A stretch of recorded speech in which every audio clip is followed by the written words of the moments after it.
तो उस टाइम पे जब पूना में भी ये ट्रेंड नहीं था, उस टाइम मैंने ये ट्रेंड पूना में लाया और उसके मैंने कम से कम मिनिएचर स्टाइल के 36 पेंटिंग्स कॉलेज में जब मैं थी राजस्थानी मिनिएचर तब बनाए और मैक्सिमम बच्चे इस फील्ड में आए और अपना करियर करें, क्योंकि ये बहुत एक्सटेंड लाइन थी। मैंने पहले ही आपको बोला था कि ये करियर करने जैसा है भी या नहीं, ऐसे लोगों को लग रहा था। विलासराव देशमुख जो कि मुख्यमंत्री थे उस टाइम महाराष्ट्र के, उनको ये खबर मिली एंड फिर उन्होंने मुझे फेलिसिटेट किया अपंग दिन के डायस पे as a artist who does social work in the field of mentally challenged.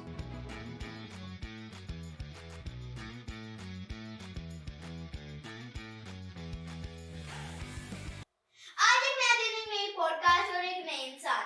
Hello everyone and welcome back to the Jeevika show. मैं हूँ आपकी होस्ट जीविका।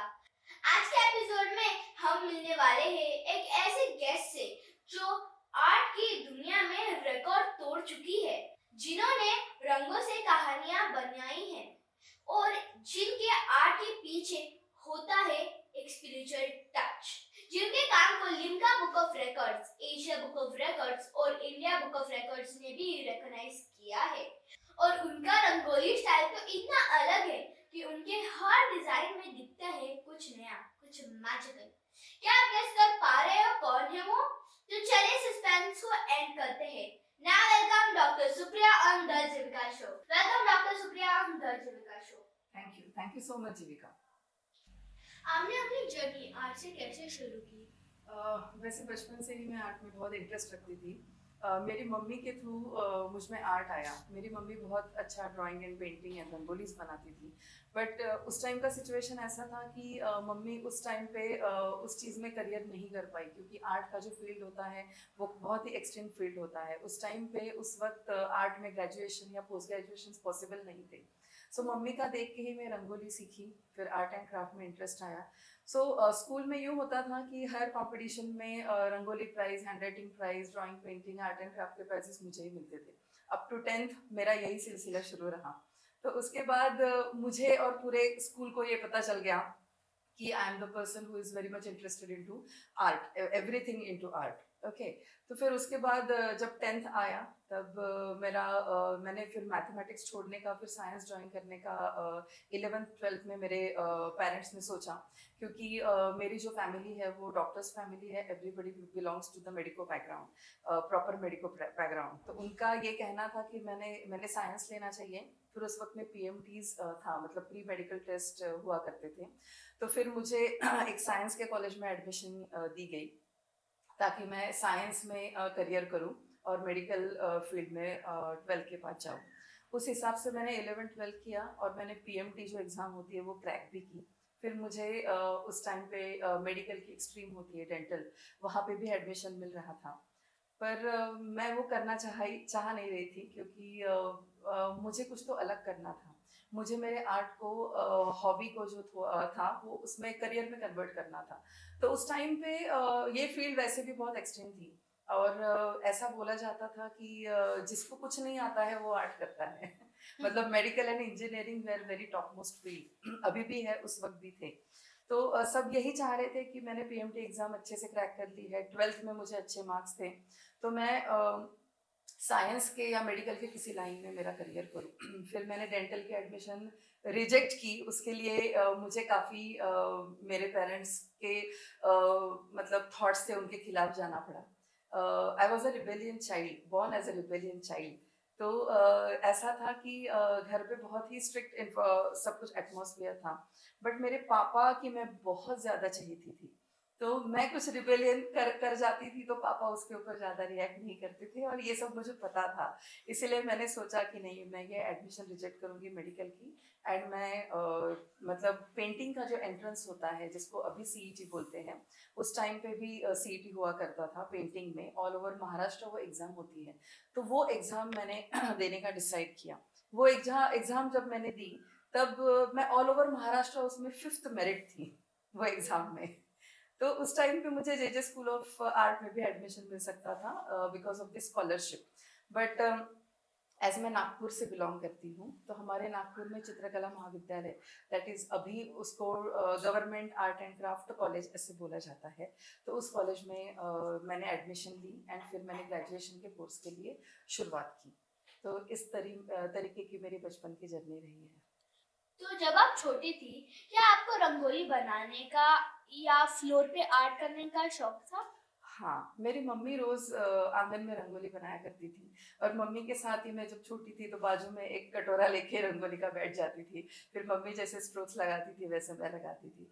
बट मम्मी का ये था कि mummy traditional type of rangolis करती थी। जैसे जैसे फिर मैंने आर्ट में परसीव किया, मैंने उस रंगोली स्टाइल को फिर थोड़ा डिजाइनिंग में कन्वर्ट करने की कोशिश की, और फिर पोर्ट्रेट रंगोली तक का मेरा सफर रहा है रंगोली का। रंगोली को आपने सीरियस लेवल पर कब लेना शुरू किया था? अभी अभी 10-15 साल के पहले जब रंगोली में बहुत सारे एक्सपेरिमेंट्स होते थे, उस वक्त पे फिर मैंने ये ट्रेडिशनल टाइप ऑफ रंगोली जो है उसको पोर्ट्रेट रंगोली में कन्वर्ट करने की कोशिश की। जैसे हम लोग कोई फोटोग्राफ लेते हैं, राइट, तो फोटोग्राफ हम लोग जैसे कैनवास पे एक पोर्ट्रेट बनाते हैं, उस टाइप से मैंने रंगोली का पोर्ट्रेट जमीन पे बनाने का शुरू किया। वाह। तो उस टाइम पे जब पूना में भी ये ट्रेंड नहीं था, उस टाइम मैंने ये ट्रेंड पूना में लाया, और इस तरीके से जितने भी फंक्शंस होते थे, स्पेशली जो शादियां होती थी, तब मेरे टीम को वहाँ पे पोर्ट्रेट रंगोली बनाने के लिए बोला जाता था, and my team and I was expert in portrait rangoli. तो आपने पोस्टर रंगोली और मिनिएचर पेंटिंग क्यों चूज की? ये स्टाइल आपके लिए क्या खास है? मिनिएचर स्टाइल जब मैं फर्स्ट ईयर में जब मैं कॉलेज में गई, तो मैंने अप्लाइड आर्ट्स मतलब कमर्शियल आर्ट जिसको बोलते हैं, हमारा जो पेंटिंग का जो फाइन आर्ट्स का जो प्लेटफॉर्म होता है, उसमें 3 स्ट्रीम्स होती है। एक स्कल्पचर होता है, मतलब मूर्तिकार जो मूर्ति बनाते हैं उसको बोलते हैं। फिर एक स्ट्रीम जो होता है जिसमें पेंटिंग्स बनाते हैं, जैसे एम एफ हुसैन ने पेंटिंग्स बनाई है, सारी दुनिया ने देखी है, ठीक है, वो एक स्ट्रीम होता है। एंड अप्लाइड आर्ट्स मतलब कमर्शियल आर्ट एक स्ट्रीम होता है। कमर्शियल आर्ट मतलब एडवर्टाइजिंग एजेंसी जो फ्लरिश होती है वो कमर्शियल आर्टिस्ट की वजह से ही होती है। तो मैंने ड्राइंग पेंटिंग में एडमिशन नहीं लिया था, मैंने कमर्शियल आर्ट में एडमिशन लिया था। तो कमर्शियल आर्ट में क्या होता है, फर्स्ट जो पहले 2 से 3 साल होते हैं, 5 ईयर का 5 ईयर्स का कोर्स होता है ग्रेजुएशन का, राइट। सो पहले से 2 से 3 साल जो होते हैं वो हैंड डेवलपमेंट के होते हैं, जिसमें हैंड ड्राइंग्स करने पड़ते हैं, हैंड एप्लीकेशन देना पड़ता है एडवर्टाइजिंग का। तो मैं जब हैंड एप्लीकेशंस देती थी तब मुझे ये समझ में आया कि मेरा क्रिएटिव सेंस भी काफ़ी अच्छा था, एंड मेरा हैंड काफ़ी अच्छा था, मतलब मैंने ड्राइंग पेंटिंग में जाना चाहिए था, ऐसे मुझे रियलाइज हुआ 2 साल के बाद। फिर मैं वो तो नहीं कर सकती थी, इसीलिए फिर मैंने मिनिएचर स्टाइल ऑफ पेंटिंग, जिसको राजस्थानी पेंटिंग बोलते हैं, वो स्टाइल फर्स्ट ईयर में डेवलप करने की कोशिश की। और उसके मैंने कम से कम मिनिएचर स्टाइल के 36 पेंटिंग्स कॉलेज में जब मैं थी, राजस्थानी मिनिएचर तब बनाए। और उस वक्त मैंने वो पूरी जो सीरीज है उसके कॉपीराइट्स बेचे थे लाखों रुपयों में, जब मैं कॉलेज में थी उसी वक्त। तब मेरे मिनिएचर स्टाइल पेंटिंग्स काफ़ी फेमस हुए थे।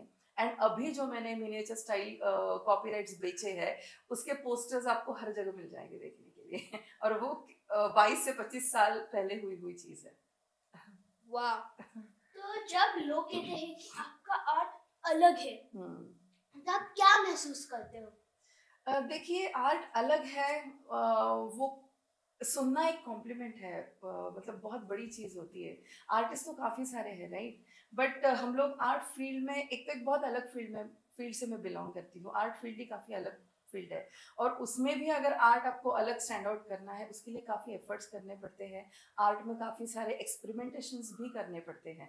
तो वो थ्रू आउट एक्सपेरिमेंटेशन जब मैं पढ़ रही थी कॉलेज में, ग्रेजुएशन लेवल पे थी, उसी वक्त मैंने काफ़ी सारे एक्सपेरिमेंट किए हैं। And by nature I am very bold enough to do the experiments. मैं ये नहीं सोचती हूँ कि ये एक्सपेरिमेंट करने के बाद, ये अलग चीज़ करने के बाद मुझे आर्ट सर्कल क्रिटिसाइज करेगा, और अगर होता है क्रिटिसिज्म अगर होता है तो वो मैं बहुत पॉजिटिव वे से लेती हूँ।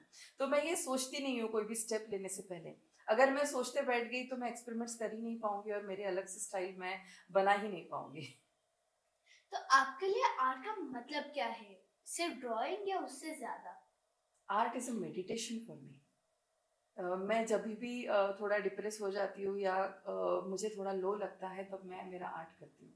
जैसे लोगों के लिए मेडिटेशन करना या एक थेरेपी होती है, वैसे आर्ट मेरे लिए एक थेरेपी की तरह मेरी ज़िंदगी में वर्क हुई है।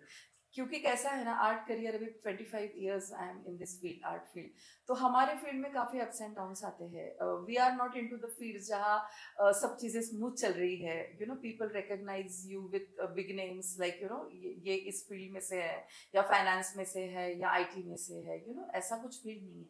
तो हमारे फील्ड में ना काफ़ी स्ट्रगल होती है पहले से ही। और वो स्ट्रगल मैंने जब फर्स्ट ईयर में एडमिशन लिया था कॉलेज में, तभी से मैं कर रही हूँ स्ट्रगल।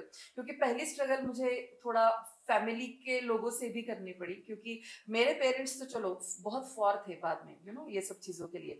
बट बाकी के फैमिली के लोगों ने जो क्रिटिसिज्म किया, यू नो, डॉक्टर की बेटी डॉक्टर बननी चाहिए, तो अगर वो आर्ट फील्ड में चली जाती है तो वो पूरे फैमिली को भी वो थोड़ा क्रिटिसिज्म सहना पड़ा कि कौन सी फील्ड है, पता नहीं, कोई भी इस फील्ड में नहीं है अभी तक। तो ये सेट सेट ये नहीं था, पाथ नहीं था। इस पाथ पे मुझे चल के आने के लिए बहुत सारी चीजें अभी तक झेलनी पड़ी। तो ये अप्स एंड डाउन्स में आर्ट मेरे लिए एक मेडिटेशन के लिए वर्क हुआ, मेडिटेशन की तरह ही वर्क हुआ। आपको Limca book of records, Asia book of records जैसे अवार्ड्स मिले, सबसे प्राउड मोमेंट कौन सा था? लिम्का का सबसे प्राउड मोमेंट था। एंड जब मैंने लिम्का किया, जब मुझे लिम्का मिला, तो वो स्पेशली रंगोली के लिए मिला। 2012 में मैंने रंगोली 111 शेड्स ऑफ विनायक का, जिसका रिकॉर्ड का नाम था, तो वो रिकॉर्ड मैंने किया था। एंड उसमें मैं गणपति की बहुत बड़ी साधक हूँ। हमेशा मैं गणपति से ही स्टार्ट करती हूँ सब चीज़ें। सो मैंने रिकॉर्ड की शुरुआत भी गणपति से की। सो मैंने 1 by 1 फीट की रंगोली जो होती है फ्लोर पे, वैसे 111 शेड्स गणपति के बनाए in the form of portrait. तो वो जो रिकॉर्ड था वो बहुत ही अलग रिकॉर्ड था, क्योंकि अभी तक रंगोली में तो कोई भी रिकॉर्ड किसी ने नहीं किया था। तो that was my first record which was recognized. And जिसका अटेम्प्ट मैंने गिनीज के लिए किया था। बट मतलब यूं ही कि मैं पहले बार ही रिकॉर्ड कर रही थी, कोई अटेम्प्ट कर रही थी, तो गिनीज के जो रूल्स एंड रेगुलेशंस जो होते हैं उसमें थोड़ी कमियां रह गई। इसीलिए वो अटेम्प्ट गिनीज के लिए मैंने किया। बट मुझे Guinness book of world records नहीं मिले। फिर मुझे Limca book of world records मिला, उसी के लिए मुझे Asia book of world record मिला, और फिर India book of world record भी उसी के लिए मिला। एंड उसको बहुत अच्छे से लोगों ने मतलब सभी चैनल्स ने अच्छे से कवर किया। एंड उसको काफ़ी लोगों ने ये किया, अप्रिशिएट किया, क्योंकि वो एक अलग टाइप का रिकॉर्ड था। और इतने मतलब वो रिकॉर्ड ऐसा था कि मुझे 3.5 दिन में कंटिन्यूस 3.5 डेज में वो रिकॉर्ड करना था। और उसके लिए सिर्फ रात का जो टाइम था उसी के वक्त मैंने ब्रेक ली थी। Continuous 12 to 14 hours on floor में रंगोली बना रही थी। सो मेरे लिए एक एम्बुलेंस भी रिकॉर्ड के बाहर खड़ी थी, क्योंकि मैं जब झुक के कोई भी जब झुक के रंगोली बनाता है या कोई आर्ट बनाता है, तो ये ब्लड सप्लाई जो होता है ब्रेन को, वो कम हो जाता है। तो उसकी वजह से डिजीनेस वगैरह आने के चांसेस होते हैं, या तबीयत खराब होने के बहुत बड़े चांसेस होते हैं। तो जो कि मैं मेडिकल बैकग्राउंड से हूँ, मैंने पहले भी बताया कि मेरे भाई भी न्यूरो सर्जन है। तो उन्होंने उनके हॉस्पिटल से एक एम्बुलेंस मंगवाई थी, और पूरी मतलब पुलिस फोर्स बाहर खड़ी थी, क्योंकि जब ये रिकॉर्ड्स होते हैं और इतने बड़े रिकॉर्ड्स जब होते हैं, तब उसमें सिक्योरिटी भी बहुत ज़रूरी होती है, क्योंकि कोई भी लोग आके इंटरप्ट कर सकते हैं या ऑब्जेक्शंस लेते हैं, या लोग नहीं चाहते हैं कि कोई सामने जाए, इसीलिए बहुत सारी चीज़ें लोग करते रहते हैं। तो ये सब सिक्योरिटी में मेरा रिकॉर्ड अटेम्प्ट हुआ। एंड जब हुआ तब गिनीज के जजेस ने आके उसको ये किया, जज किया। एंड फिर लिम्का, एशिया और सब रिकॉर्ड्स बन गए। एंड गणपति जी की ही कृपा थी कि मेरा रिकॉर्ड सक्सेसफुल रहा। 111 शेड्स ऑफ विनायक का रंगोली आइडिया आपके दिमाग में कैसे आया? एक्चुअली क्या है ना, जब मैंने सोचा कि मुझे ये रिकॉर्ड अटेम्प्ट करना है, उस टाइप पे मैंने और भी रिसर्च किया कि अभी तक रंगोली में किसी ने रिकॉर्ड बनाया है क्या। ओके, वो कैसा होता है ना कि अगर तुमको रिकॉर्ड बनाना है तो पहले ये रिसर्च करना पड़ता है कि रिकॉर्ड ब्रेक करना है क्या, मतलब इसके पहले किसी ने रिकॉर्ड बनाया है क्या। अगर वो रिकॉर्ड समझो 65 रंगोलीज में किसी ने बनाया है, तो मुझे वो ब्रेक करके इतने सामने जाना है, दूर निकल जाना है कि मेरे रिकॉर्ड तक कोई पहुंचना ही नहीं चाहिए। वो थॉट होता है कोई भी रिकॉर्ड ब्रेकर के लिए, ठीक है। तो जब मैंने इसके बारे में रिसर्च करना शुरू किया, तब मैंने ये जाना कि महाराष्ट्र की एक लेडी है, उन्होंने रंगोली बनाई थी गणपति की, ठीक है। उन्होंने एक रिकॉर्ड किया था, लिम्का में उनका रिकॉर्ड रजिस्टर हुआ था, बट वो 65 रंगोलीज का था। और उन्होंने जो रंगोलीज बनाई थी वो रंगोली पाउडर से नहीं बनाई थी। उन्होंने जो ग्रेन्स होते हैं अपने, जो हम लोग यूज करते हैं किचन में, वो ग्रेन्स से अलग अलग टाइप की सिंबॉलिक रंगोलीज बनाई थी। ठीक है। तो बट उन्होंने जब वो रिकॉर्ड लिया था तो वो रंगोली के कैटेगरी में लिया था।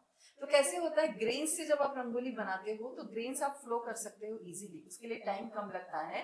बट चैलेंज ये रहता है कि ग्रेन्स गिरने नहीं चाहिए ज्यादा जमीन पे, वो एक चैलेंज होता है।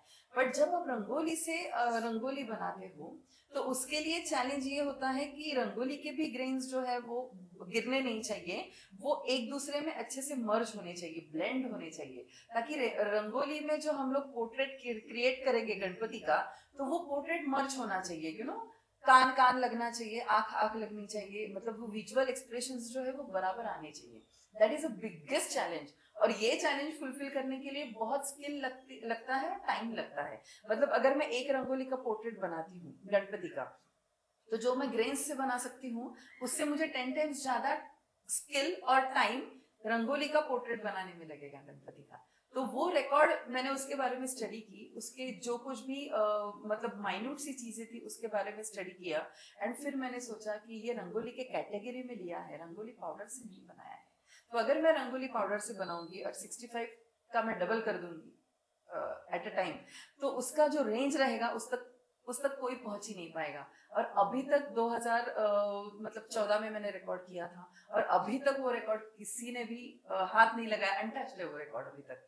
किसी की भी मतलब उतना लेवल अभी तक आई नहीं है कि कोई वो रिकॉर्ड ब्रेक कर सके। तो आपने Pichhwai beyond boundaries painting series के लिए आपने कितना टाइम और प्लानिंग किया था? एक्चुअली पिछवाई बियॉन्ड ये जो था रिकॉर्ड जो था, तो वो रिकॉर्ड की कल्पना मेरे दिमाग में ऐसी आई कि लॉकडाउन चल रहा था उस टाइम पे। एंड कैसे होता है ना, जब हमारे जैसे आर्टिस्ट को कुछ काम नहीं होता है, मतलब मैं पहले से टीचर रह चुकी हूँ आर्ट फील्ड में, मैंने बहुत सारे कॉलेजेस में सिखाया है। फिर मेरा उस टाइम पे जॉब भी नहीं था, वी वर ऑन लीव ना, सबको लीव थी। उस टाइम पे मुझे थोड़ा एक डिप्रेशन हो गया था, कि मैं बाहर नहीं, और आर्टिस्ट हूँ ना, तो बाहर जाना है, लोगों से इंटरेक्ट करना है, सोशली बहुत कनेक्टेड रहना है, ये सब चीजें बहुत ज्यादा है मुझ में। तो जब मैं घर में, जब लॉकडाउन के वक्त जब मैं बंद थी, तो मुझे थोड़ा डिप्रेस लग रहा था। उस टाइम पे मुझे एक ऐसी खबर आई कि जो मैंने मिनिएचर पेंटिंग्स बनाए थे, जैसा जिसका जिक्र हम लोगों ने पहले किया, तो वो जो मिनिएचर पेंटिंग्स है वो राजस्थानी मिनिएचर पेंटिंग्स है। तो जो पेंटिंग्स मैंने कॉलेज में फर्स्ट ईयर में बनाए थे, उसका जो ओरिजिन है वो राजस्थान से आता है। तो उस टाइम पे जब लॉकडाउन था, तो ये जो फोक आर्टिस्ट थे, जिसको हम लोग फोक आर्टिस्ट बोलते हैं, जो हर जगह से जो आर्टिस्ट आते हैं ट्रेडिशनल आर्ट करते हैं, उनको हम लोग फोक आर्टिस्ट बोलते हैं। तो folk artist all over India, उनकी हालत उस टाइम पे बहुत ही खराब थी। उनको फाइनेंशियल हेल्प कहीं से मिल नहीं रही थी, क्योंकि टूरिज्म उस टाइम पे कुछ नहीं था। टूरिज्म होता है तो इनके पेंटिंग्स बिके जाते हैं, गैलरीज में कोई कोई लगाता है पेंटिंग्स, तो अच्छा उनको उसका दाम मिलता है। बट उस टाइम पे जो कि लॉकडाउन चल रहा था, तो ये आर्टिस्ट का खाने पीने का भी प्रॉब्लम हुआ था। इतना ये लोग, मतलब ये स्टोरीज मेरे तक आई थी कि राजस्थानी पिछवाई आर्टिस्ट के बारे में ये सब चीजें होती है। जैसे कि हम लोग जानते हैं Rajasthan is a tourist place, और उनका सभी कुछ टूरिज्म पे चलता है। तो फिर मेरे दिमाग में आया कि हम लोग पिछवाई आर्ट, जो राजस्थान को भी बिलोंग करता है, अभी देखिए मिनिएचर आर्ट बहुत ही बारीक आर्ट होता है, एक एक मिनिएचर आर्ट बनाने में महीनों लगते हैं, तो उसका रिकॉर्ड करना तो पॉसिबल नहीं है, ठीक है।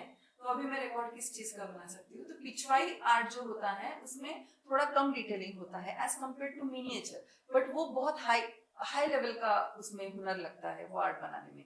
तो मैंने ऐसे सोचा कि राजस्थानी अगर मैं पिछवाई आर्ट लेती हूँ और उसका रिकॉर्ड अगर बनाती हूँ, और उसमें से अगर एग्जीबिशन लगाने के बाद मुझे अगर कोई फंड्स आते हैं, तो वो फंड्स मैं मतलब राजस्थानी आर्टिस्ट को वहां जाके दे सकती हूँ, ताकि उनको फाइनेंशियली थोड़ा हेल्प मिले, ठीक है, because everybody was struggling with finance at the time of lockdown. तो ये दिमाग में मेरे आया, फिर मैंने पिछवाई आर्ट डिसाइड किया, और फिर मैंने 11 दिन का वो रिकॉर्ड था, जिसमें मैंने 75 पेंटिंग्स बनाए नॉन स्टॉप।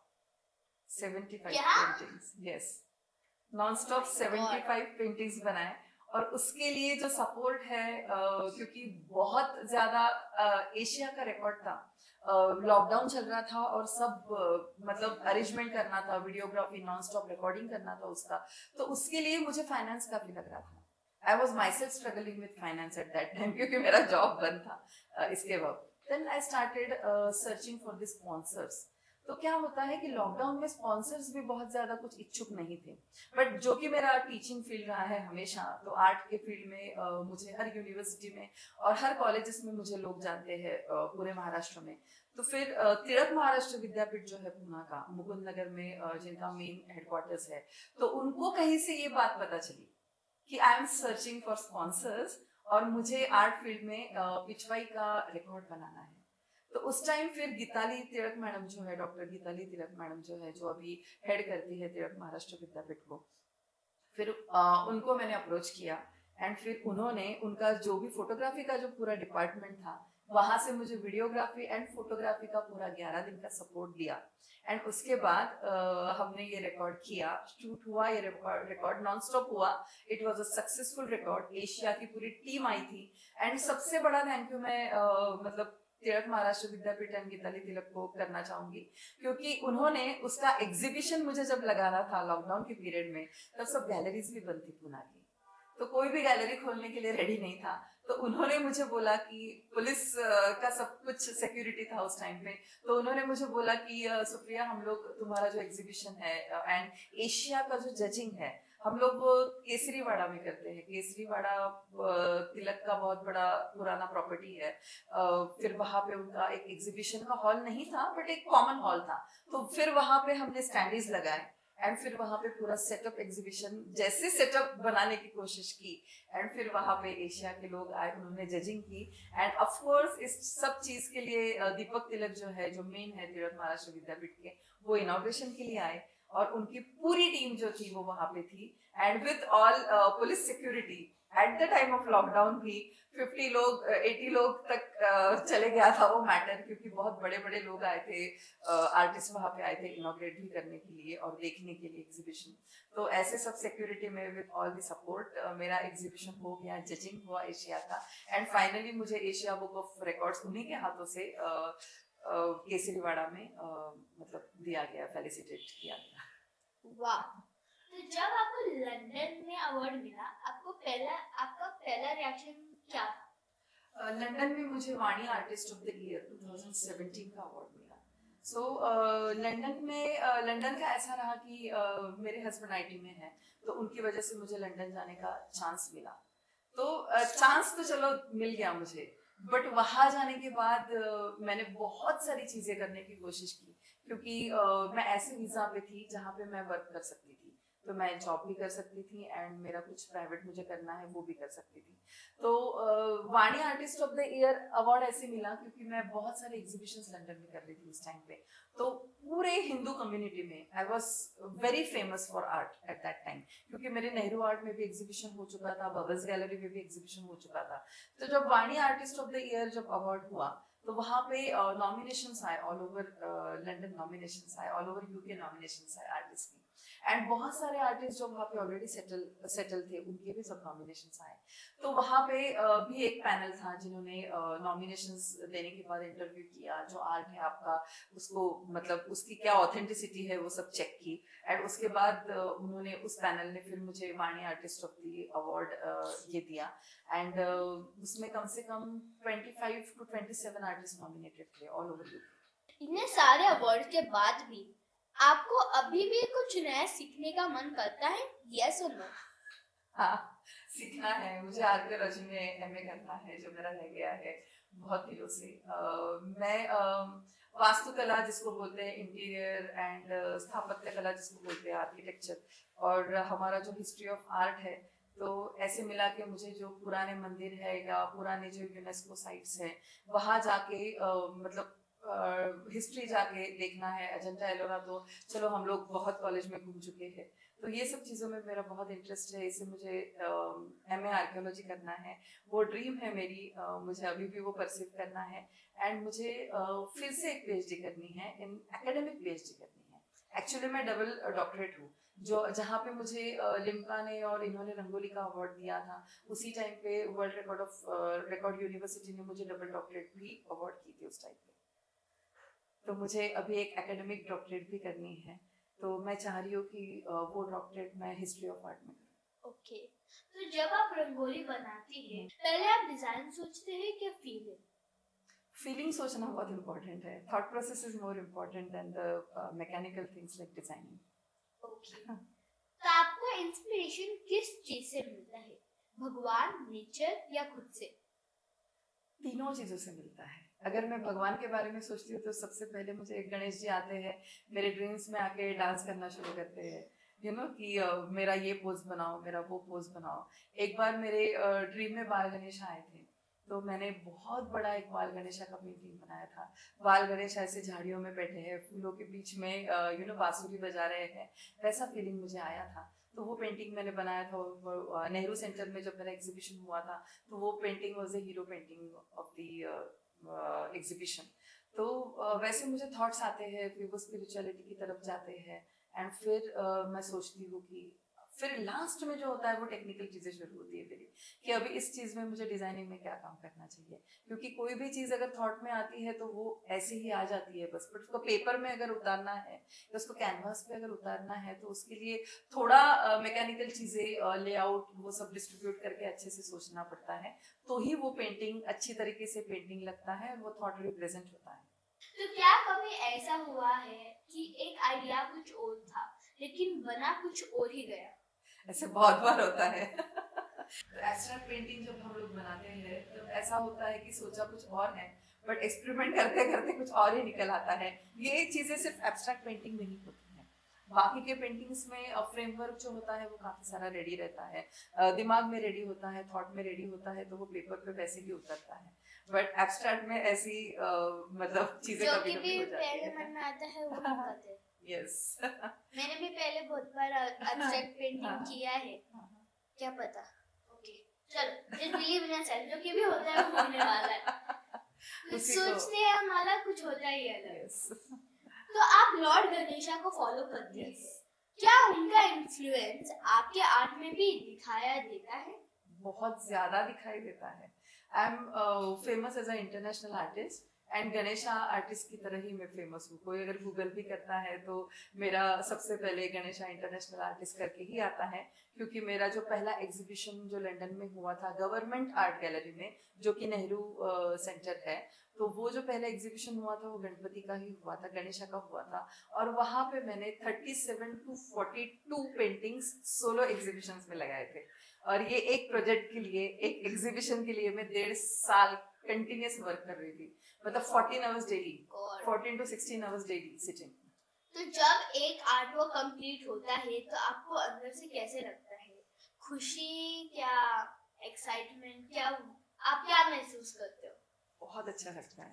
मतलब अभी भी मेरा एक एग्जीबिशन का मतलब प्रिपरेशन चल रहा है, अभी भी मैं पेंटिंग्स कर रही हूँ. बट वो पेंटिंग जब बनता है या प्रोसेस में होता है तो वो पेंटिंग 10 बार जाके देखना पड़ता है मुझे. मतलब देखते देखते उसमें कुछ एडिशंस नजर आते हैं और मैं कुछ तो ऐड कर लेती हूँ उसमें. या फिर वो होने के बाद जैसे एक होता है ना, मतलब मैं गणपति के भी छोटे छोटे स्कल्पचर्स बनाती हूँ, राइट. तो वो मिट्टी जो होती है, मिट्टी का जब रूप धीरे धीरे वो आकार लेना शुरू होता है और वो जब पोजीशन में आता है गणपति बनने की, तब वो पूरी मूर्ति कैसे दिखती है वो देख के जो खुशी होती है, वैसी ही खुशी पेंटिंग्स देखने के बाद भी होती है. आप एक प्रोफेसर भी है, क्या आपको पढ़ाना ज्यादा पसंद है या खुद क्रिएट करना? दोनों भी पसंद है, क्योंकि एक भी करना है, एक ज्यादा कौन सा पसंद है? पढ़ाना ज्यादा पसंद है, क्योंकि मैं चाहती हूँ कि मैक्सिमम लोगों को मैं मेरा जो नॉलेज है वो इम्पार्ट कर सकूँ बच्चों को, और मैक्सिमम बच्चे इस फील्ड में आए और अपना करियर करें. क्योंकि ये बहुत एक्सटेंड लाइन थी, मैंने पहले ही आपको बोला था कि ये करियर करने जैसा है भी या नहीं, ऐसे लोगों को लग रहा था. एंड अभी अगर हम लोग देखें कि BFA जो जिसमें मैंने डिग्री ली है, bachelor of fine arts, and फिर मैंने MFA किया, that is masters of fine art. तो अभी ये एक बहुत अच्छा और प्रोफेशनल करियर माना जाता है, क्योंकि इसी से हमारी बॉलीवुड इंडस्ट्री जो है, एनिमेशन इंडस्ट्री चलती है. जितने भी एनिमेशन इंडस्ट्री और बॉलीवुड इंडस्ट्री में VFX इफेक्ट्स और वो सब कुछ होते हैं, वो हमारे जैसे आर्टिस्ट ही बनाते हैं. तो अभी ये काफी रेनॉन्ड फील्ड है और अभी बच्चे इस फील्ड में काफी आना चाहते हैं और करियर करने की कोशिश करते हैं. और मैं चाहती हूँ कि ये सिखाने का जो काम है और ये बच्चे बनाने का जो काम है, तैयार करने का जो काम है, वो मैं करती ही रहूँ जिंदगी भर. रुको, अगर आप पढ़ा रहे हो तो आपको खुद करना भी पड़ता है.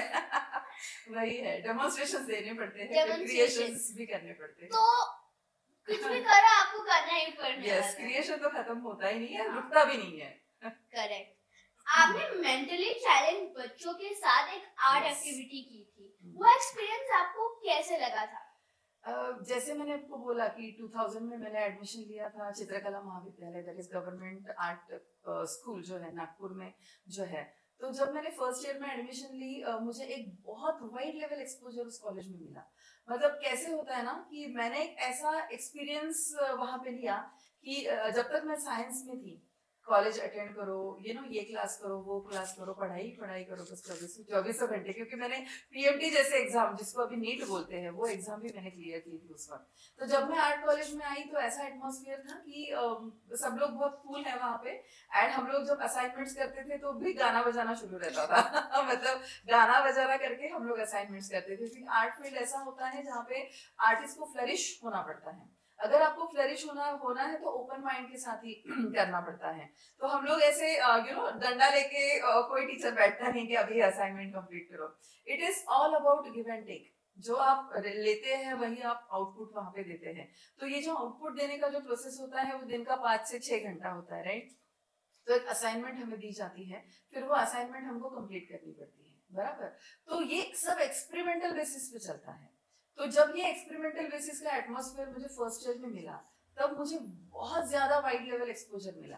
तब मैंने सिर्फ आर्ट फील्ड में ही नहीं, फिर मैंने लोकमत करके बहुत बड़ा न्यूज़पेपर है, वहां पे जब युवा का जो एक इलेक्शन हुआ था, तो वहां पे भी मैंने कॉलेज की तरफ से रिप्रेजेंट किया था।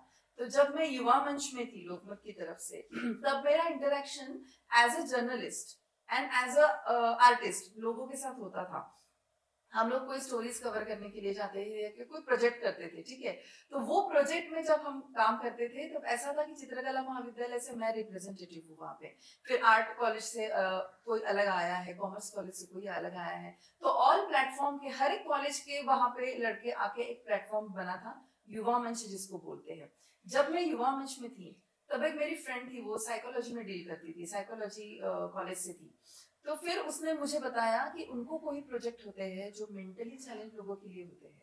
तो फिर मुझे बहुत इंटरेस्ट आया उस चीज में कि भाई मेंटली चैलेंज लोगों का एरिया कैसे होता है। तो मैंने उसके साथ जो सोशल वर्क कर रही थी, तो उसके साथ मैंने वहाँ पे विजिट्स देना शुरू किया, मेंटली चैलेंज बच्चों के जो एनजीओज होते हैं वहाँ पे विजिट देना शुरू किया। जब मैंने वहाँ पे विजिट किया तब मैंने जाना कि मेंटली चैलेंज लोगों का जो दुनिया होती है बहुत अलग होती है। फिजिकली हैंडीकैप लोगों की दुनिया अलग होती है, उनको कितने चैलेंजेस होते हैं लाइफ में। And being a artist I am very emotional person, तो ये सब चीजें मुझे काफी टच कर रही थी। तो मैंने जब सेकंड ईयर में थी मैं जब, तो मैंने सोचा था कि इन बच्चों के लिए मैं प्रोजेक्ट करूंगी। मतलब इन बच्चों के लिए मैं क्या कर सकती हूँ, मैं डोनेशंस नहीं दे सकती उस टाइम पे, आई वाज इन कॉलेज। मैं मेरे पास मेरा आर्ट है, तो मैं आर्ट के थ्रू इन बच्चों के लिए कुछ करना चाहती हूँ। तो फिर मैंने थर्ड ईयर में एक कैंपेन बनाया। जब हमको कैंपेन दिया जाता है थर्ड ईयर में, तब मैंने एक सब्जेक्ट चूज किया, just that was mentally challenge लोगों के लिए वो सब्जेक्ट था। वो सब्जेक्ट मुझे रिसर्च करने के लिए मेंटली चैलेंज बच्चों के साथ या अडल्ट्स के साथ 6 महीना एनजीओ में रोज जाना पड़ता था। एंड वहाँ पे उनका साइकोलॉजी कैसे वर्क होता है, मेंटली चैलेंज लोगों के बारे में अगर ये कहा जाए तो वो लोग आपके साथ जेल नहीं होते, वो डरते हैं आपसे पहले। जब जब वो लोग आके आपको ऐसे टच करते हैं प्यार से, तब समझ आ जाता है कि that people, this community is very much familiar with us. उनको हमारे आपके साथ सेफ लगता है। जब वो दिन आया जब उनको मेरे साथ सेफ लगने लगा, तब मैंने उनसे इंटरेक्शन शुरू किया एंड उनको कुछ ड्राइंग्स बनाने के लिए दी।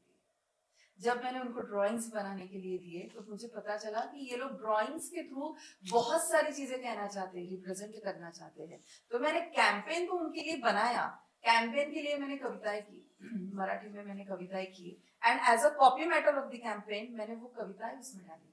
मैंने जब लोकमत ज्वाइन किया तब मैंने लिखने की भी मैंने शुरुआत की, क्योंकि मुझे थोड़े थोड़े आर्टिकल्स लिखने पड़ते थे, फिर मुझे कविताएं करनी पड़ती थी। तो ये सब चीजें मैंने करना शुरू किया था ऑलरेडी। तो उसी से मुझे ये पता चला कि मैं इनके लिए कविता भी कर सकती हूँ। फिर मैंने कविताएं लिखना भी उनके लिए स्टार्ट किया।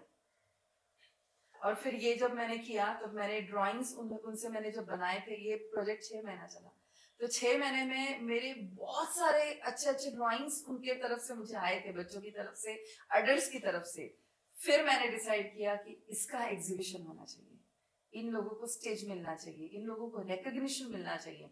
तो मैंने उनको रिकग्निशन दिया एंड उनका एग्जीबिशन उन्हीं के संस्था में एनजीओ में एक बड़ा सा एग्जीबिशन लगाया और वहां इनॉग्रेशन के लिए पॉलिटिशियंस को बुलाया, जो लोकल पॉलिटिशियंस थे उनको बुलाया एंड मीडिया कवरेज दिया उनको पूरा। और जो कि मैं मीडिया में ऑलरेडी थी, लोकमत में उसको बहुत अच्छा कवर किया। एक तरुण भारत करके लीडिंग न्यूज़पेपर ऑफ नागपुर है, उन्होंने उसके ऊपर बहुत सारे आर्टिकल्स लिखे।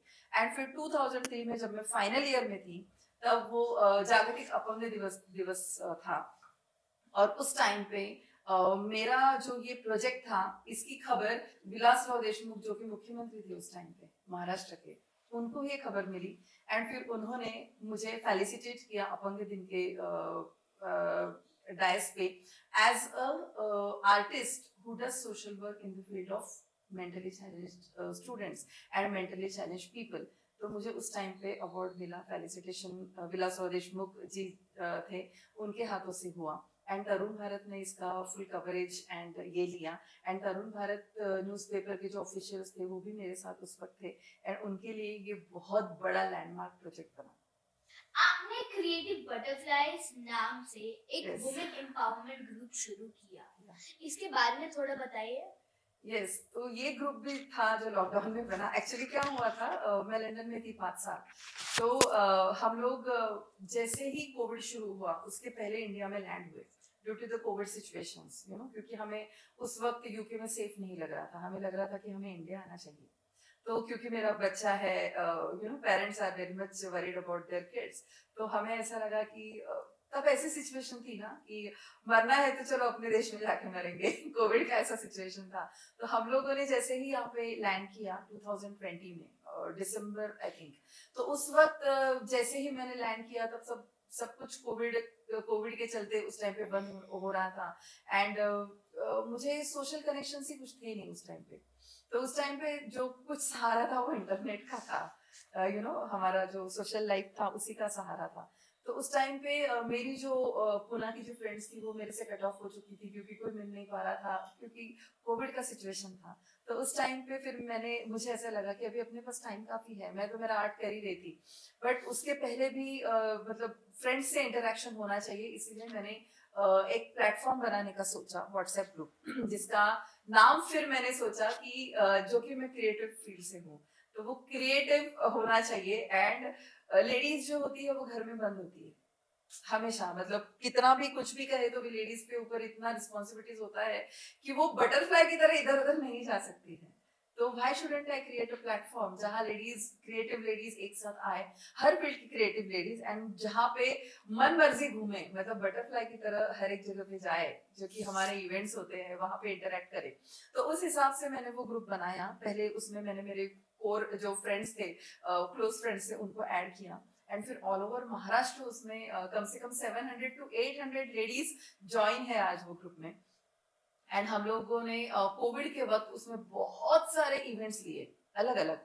जैसे हमने एक डोनेशन कैंप रन किया था कोविड के वक्त, जैसे हमने मतलब जिस किसी का भी बर्थडे आता था कोविड के टाइम पे, जिस किसी का लेडी का बर्थडे आता था, समझो अगर बर्थडेज में हम लोगों को गिफ्ट मिलते हैं, फैमिली से गिफ्ट मिलते हैं, फ्रेंड्स से गिफ्ट मिलते हैं, तो हमने एक अपील किया था लोगों को या हमारे फैमिली मेंबर्स को, चलो अभी मेरा 4 अप्रैल को बर्थडे है, तो मुझे बर्थडे के तौर पे आप जो भी गिफ्ट देने वाले हैं उसके मुझे पैसे दे दो आप, ठीक है।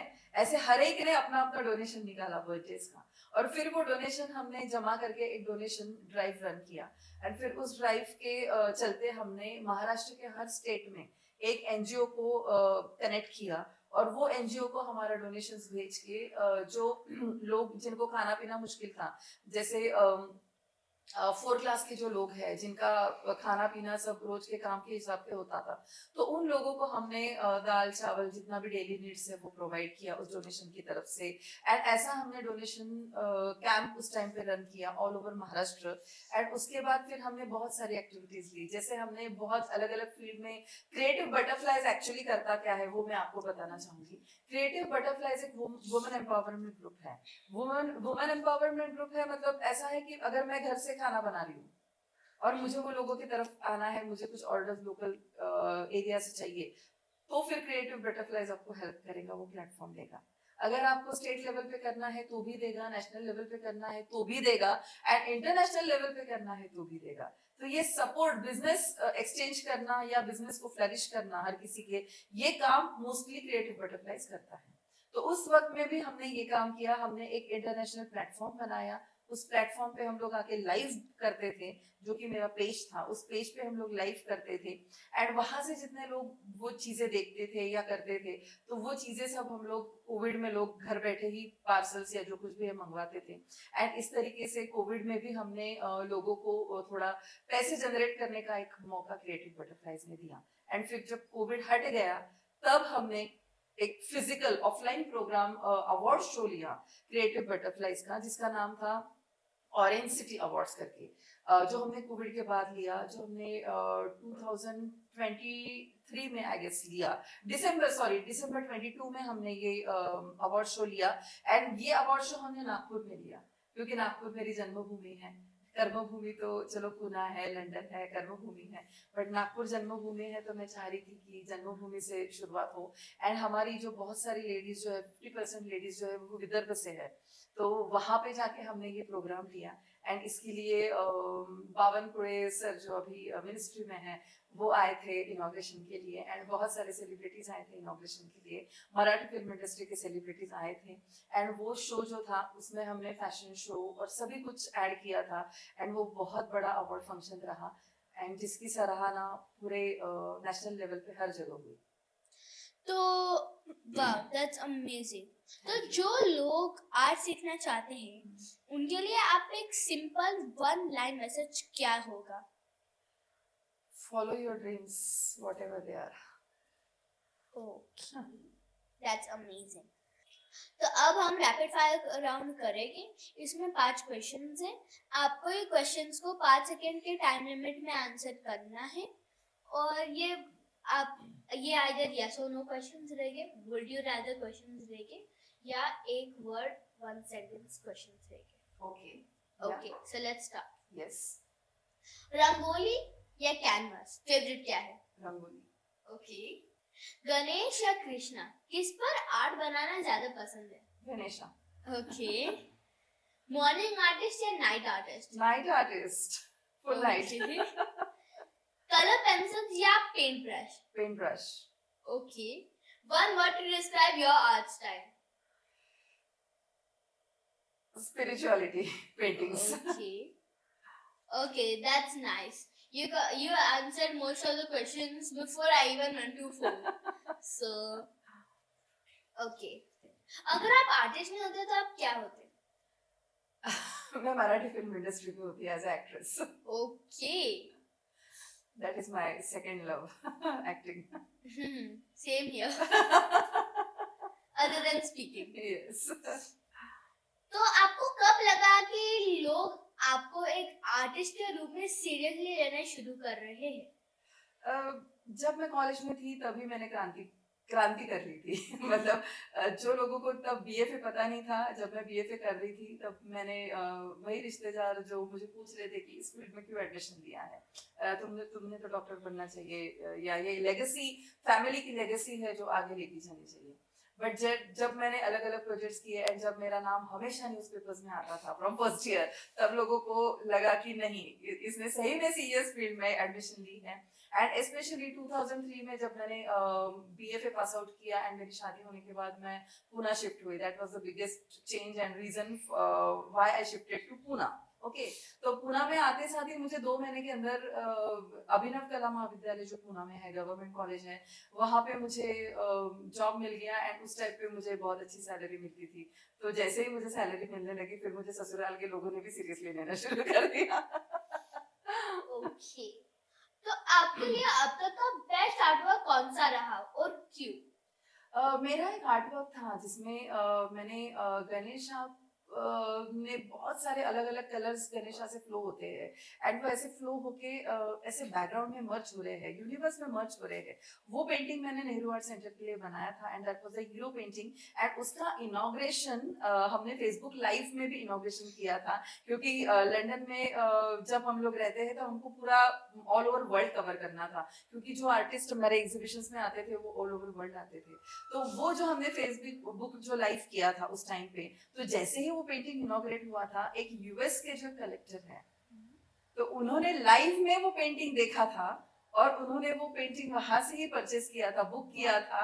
एंड जब वो लंदन आए तो वो फिजिकली मुझे मिलने के लिए घर आए थे एंड मुझे उन्होंने बहुत अप्रिशिएट किया एंड उसके बाद वो पेंटिंग लेके गए मेरे पास से। So that painting was my luckiest and most remembered and memorable painting. आपने लंदन, फ्रांस जैसे कंट्री में एग्जीबिशन किए। इंडियन आर्ट ले जाने का फीलिंग क्या था? Can you describe that in one sentence? Yes, India is recognized for its cultural and vibrant colors. So I represented India in foreign world with the same theme and thought and made India proud of it. वाह! क्या कभी आपका artwork किसी को पसंद नहीं आया हो? आपने उस सिचुएशन को कैसे हैंडल किया? देखिए अभी हमारा आर्ट वर्ल्ड जो है वो काफी मतलब अभी काफी बड़ा हो गया है। Everybody knows me in the art field क्योंकि अभी 24-25 साल हो गए मुझे इस आर्ट फील्ड में। तो वो क्या होता है ना कि कोई भी बंदा जब कुछ करने के लिए जाता है या आर्ट बनाने के लिए जाता है, क्रिटिसिज्म होता है। आर्ट फील्ड से क्रिटिसिज्म होना ही है। तो वो क्रिटिसिज्म जो है ना वो भी पॉजिटिवली लेते आना चाहिए इंसान। मेरा भाई भी वही बोलता है। क्योंकि अगर क्रिटिसिज्म हम पॉजिटिवली नहीं लेते हैं तो हम ग्रो नहीं करेंगे। If we look at the criticism that it is a criticism and it is a very bad thing what somebody has said about me or about my artwork, तो मेरा ग्रोथ वहीं पे स्टॉप हो जाएगा। देखो मेरी गलती हुई है, किसी को वो समझ में आई है, किसी ने वो क्रिटिसाइज की है, तो वो चीज को रेक्टिफाई करके मुझे आगे चलना जरूरी है। अगर मैं वो रेक्टिफिकेशन स्टॉप कर दूं तो मेरा ग्रोथ बंद हो जाएगा। सो ये क्रिटिसिज्म 1 या 2% ही हुआ है अभी तक एंड जितना भी हुआ है मतलब I am really known for this perfection in this field. So perfection जब होता है तभी ऐसे तो नहीं होता है ना 100%, कभी ना कभी कुछ ना कुछ तो चीजें रह जाती हैं एंड अगर वो चीजें मुझे किसी ने दिखाई हैं तो I am thankful to that person कि उसने क्रिटिसाइज किया है। जब आप कोई रिकॉर्ड बनाती है या शो करते हैं, आपके फैमिली फ्रेंड्स का रिस्पांस क्या होता है? आप उसको डिस्क्राइब कर सकते हो? देखिए फैमिली एंड फ्रेंड्स तो हमेशा सपोर्ट नहीं रहते हैं और मुझे लगता है किसी भी सक्सेसफुल इंसान के पीछे फैमिली का और फ्रेंड्स का सपोर्ट तो रहता है। बट स्पेशली मेरी मम्मी जो है, मैंने पहले बताया था कि वो इस फील्ड में करियर करना चाह रही थी बट वो उस टाइम पे नहीं कर पाई। तो उसकी जो खुशी है, मेरा रिकॉर्ड जब चलते रहता है तो उसके चेहरे की खुशी देखना ही मेरे लिए रिकॉर्ड का सक्सेस मोमेंट होता है। एंड जब से मेरा बेटा हुआ है, he is the strongest support for me. तो ये दोनों की जो खुशी होती है वही मेरे लिए एक रिकॉर्ड का सक्सेस होता है एंड ये दोनों की वजह से ही I think these are the people who are the strongest motivation for me. तो ये दोनों को देखना ही मेरे लिए आर्ट सक्सेस करने जैसा है। वाह! आज का एपिसोड सच में रंगों से भरा हुआ था। डॉक्टर सुप्रिया ने हमें बताया कि आर्ट एक डिजाइन नहीं होता बल्कि एक फीलिंग होती है, एक प्रेयर, एक मैसेज और कभी-कभी एक रिकॉर्ड ब्रेकिंग आइडिया। उनके जर्नी ने हमें यह सिखाया कि अगर आप अपने टैलेंट में बिलीव करो तो दुनिया तक आपकी आवाज जरूर पहुंचती है। Thank you so much doctor Supriya for being with us on the Jeevika show. आपकी बातें, आपका आर्ट और आपका काम एटीट्यूड सब कुछ बहुत इंस्पायरिंग था। अगर आपको ये एपिसोड पसंद आया हो तो प्लीज जरूर शेयर करिए और फॉलो करना मत भूलना द जीविका शो को, जहाँ हर बार मिलते हैं नए लोगों से नए रंगों के साथ। मैं और जीविका मिलूंगी